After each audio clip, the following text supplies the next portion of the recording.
ያማች ምንድን ያደረገው? ቆይ ምንድን የሰራው? አባዬ ሰሞኑን ከባድ የገንዘብ ችግር አጋጥሞን ነበር። ልጆቹ፣ የመንደሩ ነዋሪዎች፣ ቤተሰቦቻቸው ሁሉም ገንዘብ አጥተው እየተሰቃዩ ነበር። ለኛም ለሰፈሩም ሰው ብዬ ብድር ወስጃለሁ። ያማች ትክክለኛ መሆን ያለበትን ነገር ነው ያደረገው። አባዬ አንተ እንደምታስበው አይደለም። ገንዘቡን ለመበደር የቤታችንን ካርታ ነበር ያሰስኩት። አባዬ የቤቱ የካርታ ሰነድ አሁን ባርቶሎ እጅ ላይ ነው የሚገኘው። እንዴት እንደሆነ አላውቅም አባዬ፣ ግን የቤቱ ካርታ በጠቅላላ ባርቶሎ እጅ ነው የሚገኘው እና ምን ይፈጠር ነው የሚለው። አባዬ አንተን አግኝቶ ማናገር ይፈልጋል። የሰው ፍቅር ያላት ሴና ኒያማች ቤት የሚገኙ ሴቶች በጠቅላላ የውስጣቸውን ህመም ሁሉን ነገር የሚያማክሯት ለሷ ነበር። አሁንም ቢሆን ምንም እንኳን ከቤት ብትወጣም ደውሎ በስልክ ያናግሯታል። ነገሮች እየባሱ ሲመጡ ደግሞ ሴና በአካል አግኝቼ ላናግራቸው ብላ ወደ ችኩር መጣ። የሁሉንም ችግር የውስጣቸውን ህመም ተራ በተራ አዳምጣ በቻለችው አቅም ለሁሉም መፍትሄ ያለችውን ሀሳብ ሰጥታ ወደ ቤት ልትመለስ ስትል ከኒያማች ጋር በር ላይ ትገናኛለች። እባክሽን አንድ ጊዜ ወደ ውስጥ ገብተን ልናወራ እንችላለን? ሴና አንቺ ያልሽው ልክ ነበር። 3 ሰዎች አሉ። አንደኛው ሁሉም አለቃ የሚሉት አንድ አለቃ የተባለ ሰው አለ። አንደኛው ደግሞ ባርቶሎ ነው። አንደኛው ደግሞ ያማች። ስለሱ እኔን አይመለከተኝም። የኔና አንተ ችግር ይሄ አይደለም። ችግሩን ከመጀመሪያው የመጣሽው እኮ አንቺ ነሽ። እንፋታ ብለሽ ሁሉም ነገር በአጭሩ እንዲቋጭ ያደረግሽው አንቺ ነሽ። ተው እንጂ ያማች፣ ለሁሉም ነገር ተጠያቂ እኔ ነኝ። አዎ ሴና አንቺ ነሽ። ለመሆኑ እዚህ ምንድን ነው የምትሰሪው? ለምንድን ነው ወደዚህ የመጣሽው? እኔማ ወደዚህ የመጣሁት ሳሬት ደውላ ችግር ውስጥ ነኝ እርጅን ስላለችኝ ነው። ከዛ ደግሞ አይስ እያለቀሰች መጣች። ንድሬት ተከተለች። ሁሉም ተራ በተራ መጡ። ያማች ኮች ባሌ፣ አንተ በጣም ጠንካራ ነው ብለህ የምትጓራው ይሄ ግድግዳ አንተ ማታያቸው በርካታ ስንጥቃቶች አሉበት። ሴና አንቺን ብትሆኝ እነዛን ስንጥቃቶች ነው ጥለሽ ሄድሽው። ደግሞ ከዚህ በኋላ ለእኔ ብለሽ ችግር ውስጥ እንድገቢ አልፈልግም። ምን ማድረግ እንዳለብኝና እንደሌለብኝ የምትነግረው አንተ አይደለም። መንገር ካለብኝ እነግርሻለሁ። ያማች አንተ አትነግረኝ። እነግርሻለሁ። አትነግረኝ። እነግርሻለሁ።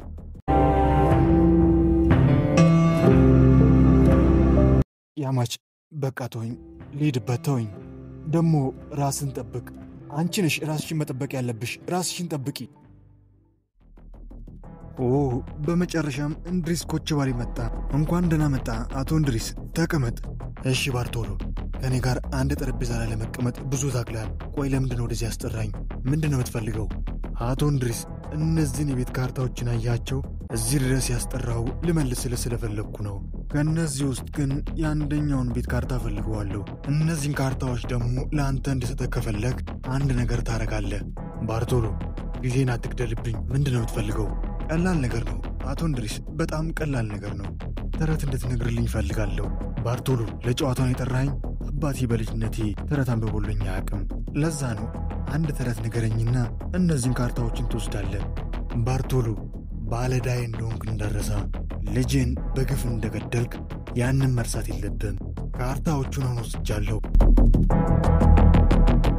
ፋሻና ሱልጣና እንድሪስ እስር ቤት የሚገኘውን ካሲም የተባለውን ሰውዬ አግኝቶት ስለ ቀድሞ ሚስቱ ስለ ልጁ ሁሉን ነገር ካሲም የተባለው ሰውዬ ለእንድሪስ ከነገረው ምስጢራችን ይወጣል እያሉ በተለይ ሱልጣና በጭንቀት ልታብር ደርሳለች። ፋሻ ሱልጣናን ምንም አታስቢ ብሎ ለመጣው ችግር እኔ ራሴ መፍትሄ እሰጣለሁ ብሎ ቃል ይገባላታል። ችኩር ውስጥ የሚገኙ ነዋሪዎች መግቢያና መውጫቸውን እያንዳንዱ እንቅስቃሴያቸውን በትኩረት የሚከታተለው አሊኮ ደግሞ የፋሻ ሰሞነኛ አዳዲስ ጸባዮች አስገርሞት እሱም በንቃት ይከታተለዋል። አሊኮ እንዴት ነህ እባክህ? አዲስ ነገር አለ እንዴ? አዲስ ነገር ፋሻ ቦምቡ ፈነዳ። አሊኮ ምን እያልከኝ ነው? ፋሻ ዛሬ እስር ቤት ሄዶ ነበር። ቦምብ ፈነዳ። አሊኮ ይህንን ነገር ያደረገው ፋሻ ነው? አዎ ፋሻ ቦምቡ ፈነዳ። ፋሻ እንድሪስ እንዳይደርስባቸው መፍትሄ ነው ብሎ ያስበው ካሲም የሚባለው እስር ቤት የሚገኘው ሰውዬ እዛው እስር ቤት እያለ በቦምብ ፍንዳታ እሱን የመግደል ነበር። ነገር ግን እንደ ፋሻ ሀሳብ ሳይሆን ቀርቶ ሰውየው ከቦምቡ ፍንዳታ ሊተርፍ ችሏል። ሳሬት የልጅነት ፍቅረኛ ሳሊ ብላ የምትጠራው ሰው አሁንም ቢሆን በግልጽ ማወቅ አልቻለችም። ቅርቧ እንደሆነ ይሰማታል። የት ይሁን ያለው እያለች ጠዋት ማታ እያሰበችው ቤት ማንም በሌለበት አጋጣሚ ውጭ ወጣ ብላ ስልክ ትደውላለች። እሷ ስልኳን ስትደውል የሚጠራ ስልክ ትሰማለች። ያም የጠራው ስልክ የባርቶሎ ነበር። በመጨረሻም ሳዴ የምታፈቅረው የልጅነቷ ፍቅረኛ ባርቶሎ እንደሆነ ስታረጋግጥ ራሷን መቆጣጠር ከብዷት ወደ ኪችን እንደምንም እየታገለች ገብታ ራሷን ስታ ትወርቃለች። ወዲያውን እንድሪስ ሱልጣንና ሌሎቹ መጥቶ ወደቀችበት አንስተው ወደ ሆስፒታል ይዟት ይመጣሉ። እሺ መጣ አሁኑን መጣ። ምንድን ነው የደበቀን ፋሻ? ወይ ምን እየተፈጠረ? አቤት ምን? በቃ ይገለዋል ያንን ሰው።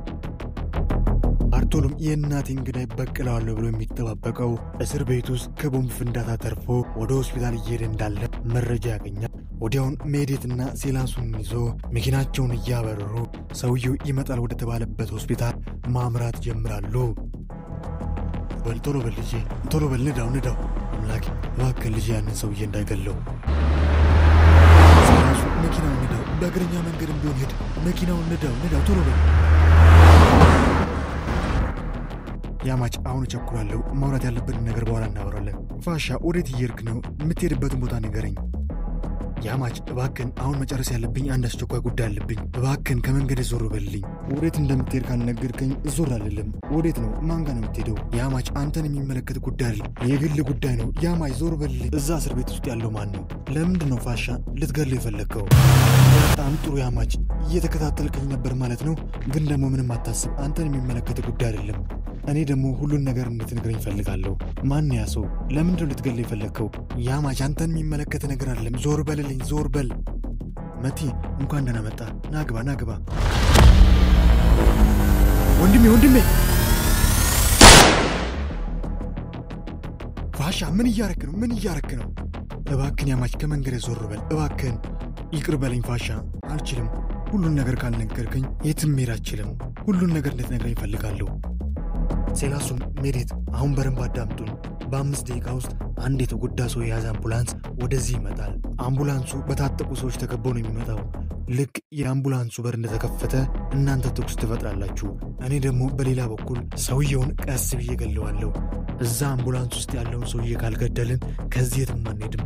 ምናልባት ከሶስታችን አንዳችን ልንሞት እንችላለን። ያንን ሰው መግደል ይኖርብናል። ተግባባን? ወንድሜ እኔ ገብቶኛል። ሴላሱን ገብቶኛል ወንድሜ፣ ተረድቻለሁ። እሺ በተቻላችሁ መጠን ላለመሞት ሞክሩ። ላልሞተ ሰው ሽልማት ይኖረዋል። ምን ያክል መሳሪያዎችን ይዛችኋል? ጋሼ እኔ ጋር 2 አለ። በጣም ጥሩ ይበቃናል። እኔ ጋር ማን እንዳለ እንዳልኳችሁ በአምቡላንሱ የሚመጣው ሰው ጥቃት እንዳይደርስበት ማድረግ ነው የኛ ዓላማ። አሁን አምቡላንሱ የሚመጣበት ሰዓት እየደረሰ ስለሆነ በተጠንቀቅ ተጠባበቁ።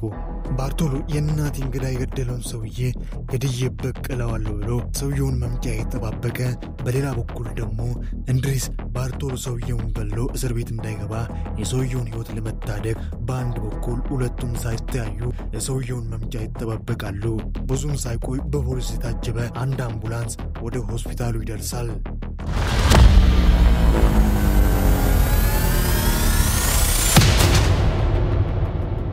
ቆይ ማን ነው? ሌላ ሰው እኮ ነው። ሌላ ሰው ነው። ልጄና ተመለስ ልጄ፣ ወደ ውስጥ ግቡ። የመጣው ሌላ ሰው ነው። ተመለሱ። ሰውየው የለም። ወደ ችኩር እንመለስ። ቆየታል ሊመጣ የተባለው ሰውዬ የት ነው ያለው? ማን የወሰደው? ቆይ ማን ነው? ካሲም የተባለ ሰውዬ ላይ እንድሪስም ባርቶሎም ሳይደርሱበት ሰውየውን ጭኖ የሚሄደው አምቡላንስን መንገድ ላይ አስቆሞ ሰውየውን የጠለፈው ያማች ነበር። ፋሻ አሁን ንገረኝ፣ ያ ሰው ማን ነው? ለምንድን ነው ልትገሉት የፈለጋችሁት? ፋሻ ምንም አትደብቀኝ፣ ሁሉን ነገር እንድትነግረኝ እፈልጋለሁ። ያማች ምንም የምነግርህ ነገር የለም። ከአንተ ጋር የሚያገናኝ ምንም ነገር የለም። ፋሻ አንድ ነገር የተደረገ ነው። ቆይ ይህ ጉዳይ ስላባዬ ነው አይደል? ያማች እባክህን ተወኝ፣ በቃ ተወኝ። ያማች ተወኝ፣ በቃ ተወኝ። ፋሻ ንገረኝ፣ እስካልነገርከኝ አልተውም። ንገረኝ፣ ሁሉን ነገር እንድትነግረኝ እፈልጋለሁ። ያማች ምንም የምነግርህ ነገር የለም፣ ምንም። በጣም ጥሩ ፋሻ፣ ለነገሩ አንተ ባትነግረኝም ሰውየው ሲነቃ ሁሉን ነገር ይነግረኛል። ካሲም ይባላል። ምን? ካሲም ይባላል። የአባትህ ሹፌር ነበር። ልገለው የፈለግኩት የኔን የድሮ ፍቅረኛ ስለገደለብኝ ነው። ያቺ ሴት ደግሞ አንድ ወንድ ልጅ ወልዳልኝ ነበር። ተው እንጂ ፋሻ፣ ይሄ ታሪክ ያንተ አይደለም። ይሄ ታሪክ የአባዬ ታሪክ ነው። ያ ልጅም የአባዬ ልጅ ነው አይደል?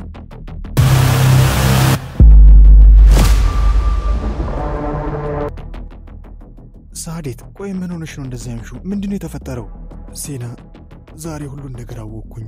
ሁሉም ነገር ግልጽ ሆኖ ታየኝ። እህቴ ምንድነው አልገባኝም። የመጀመሪያ የልጅነቴ ፍቅረኛ እስከ ዛሬው ድረስ ልቤን የሰጠሁት ያ ሰው ማን ነው እያልኩኝ ስኖር ነበር። ዛሬ ያ ሰው ማን እንደሆነ አወቅኩኝ። ለካ ቅርብ ሆኖ ነው የራቀብኝ። ለካ ከአጠገቤ ሆኖ ነው አልታያለኝ። እህቴ ማን ነው ያ ሰው? እድሜን ሙሉ ስጠብቁ የነበረው ሳፈቅሮ የነበረው ሰው ባርቶሉ ነው። ሳሊ ማለት ባርቶሉ ነው። እህቴ እርግጠኛ ነሽ? አዎ፣ የዛኔም ከጥቃቱ ያዳነን እሱ ነበር። ቆይ ሳዴት የአንቺ የድሮ ፍቅረኛ የአቶ እንድሪስ ሌላኛው ልጅ እንደሆነ ነግረሽኝ ነበር። ማለት ባርቶሉ የእንድሪስ ልጅ ነው? አዎ እህቴ።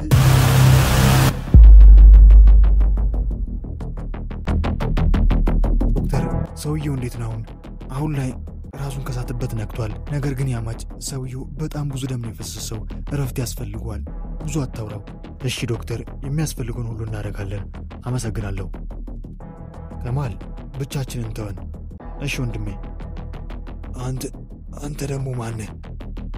የእንድሪስ ልጅ ነኝ። ሰሊም ነህ? አይደለም፣ የሰሊም ታናሽ ወንድም ያማች ይባላለሁ። እንድሪስ አለ። እንድሪስን ጥራው። አባዬ ስለዚህ ጉዳይ ምንም የሚያውቀው ነገር የለም። አንተ ግን ለእኔ ሁሉን ነገር ትነግረኛለህ። ከመጀመሪያው እስከ መጨረሻው ሁሉን ነገር ትነግረኛለህ። ቆይ ግን እህቴ ባርቶሉ ለምንድነው ተመልሶ ያልመጣው? አቶ እንድሪስ ልጄ ብሎ እጁን ዘርግቶ ነበር የሚቀበለው። አላቅም ሴና አላቅም። ግን ባርቶሉ ከባድ ስህተት ፈጽሟል። እንድሪስ የሚወደው የምሳሳለትን ካራማንን ልጁን ገሎበታል። ከዚህ ኋላ ተመልሶ አንድ አይሆንም። ለምን ሳሊ እንደዚህ ያደረክ? ለምን ሳሊ? ለምን? ቆይ አንተ የማትረባ ምንድን ነው ያልከኝ? ያ ሰውዬ ከእስር ቤት ወደ ሆስፒታል እየሄደ ነበር አላልከኝም? ቆይ የት ነው ያለው? ማን የወሰደው ታዲያ? የት ነው? ባርቶሎ ስለዛ እኔ ምንም ማውቀው ነገር የለም። ነገር ግን ቅምጡና ልጆቹ ሰሞኑ ወደ እስር ቤት እየመጡ እየጠየቁ ነበር። ምንድን ነው የምትለው? ሰውየው ሌላ ሚስት አለው፣ ልጆችም አሉት። በጣም ጥሩ። በል አድራሻቸውን በፍጥነት እንድትልክልኝ። ቤተሰቤን እንደገደልክብኝ ቤተሰብን እገልብሃለሁ። ያ ሰውዬ ሚስትንና ልጆችን ይገልብኛል። ሰውዬ ሚስትን እኮ አንተ ራስን የገደልከው። ሌላ ሚስትና ልጆች አሉኝ። እነሱ ላይ ደርሶባቸው እኔን ካጣ ሳሊ ቤተሰቤን ይገልብኛል።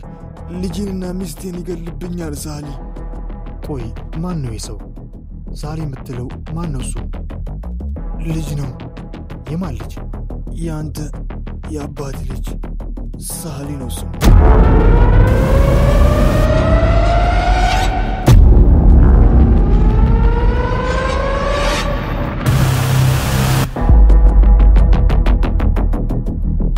ሰላም ውድ የቃና መሳጅ ቤተሰቦች እንዴት ናችሁ? እንዴት ቆያችሁልኝ? ዛሬ አሰናዳውላችሁ የኛ ሰፈር ተወዳጁ ምርጡ ድራማ ክፍል 19 ይህንን ይመስል ነበር። እንዴት ነበር? ሐሳብ አስተያየቱን አስቀምጡ።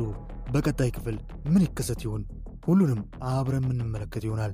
ከመጀመሪያ እስከ መጨረሻ አብራችሁ ለነበራችሁ ከልብ እያመሰገንኩኝ ይህ ተወዳጅ ተናፋቂ ድራማ በየዕለቱ ወደ እናንተ ጋር እንዲደርስ ለቻናላችን አዲስ ሆናችሁ ሰብስክራይብ በማድረግ የቃና መሳጅ ቤተሰብ በመሆን ተወዳጁ የእኛ ሰፈር ድራማ በየዕለቱ ወደ እናንተ ጋር እንዲደርስ ማድረግ ይችላሉ። ሁላችሁም ደግሞ ቪዲዮቻችንን ላይክ ማድረግ በፍጹም እንዳይዘነጋ።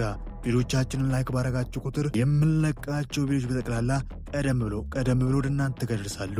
ስለ ሁሉም በድጋሚ እስከ መጨረሻ ከኔ ጋር ስለነበራችሁ ከልብ እያመሰገንኩኝ በቀጣይ ክፍል እስክንገናኝ ኩፋይንካውት ደጋ አይለፎት አገሬ ሰላም ትሁን።